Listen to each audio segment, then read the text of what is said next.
কথিত আছে নাটোরের রানী রানী ভবানী মন্দিরটি 1753 সালে নির্মাণ করেন এবং দেবতার উদ্দেশ্যে প্রায় কয়েক শত বিঘা জমি দান করে যান। কালের নিয়মে সুবিশাল জমি এখন অতীত।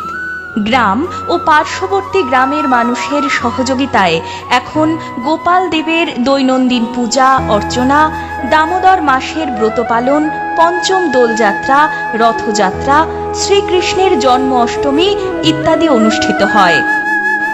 এই অঞ্চলের সমস্ত শুভবুদ্ধি সম্পন্ন মানুষকে অনুরোধ করা হচ্ছে বাংলার কৃষ্টি সংস্কৃতি বহনকারী এই দেবত্ব প্রতিষ্ঠানটির উন্নয়নে আসুন সবাই মিলে সামিল হই।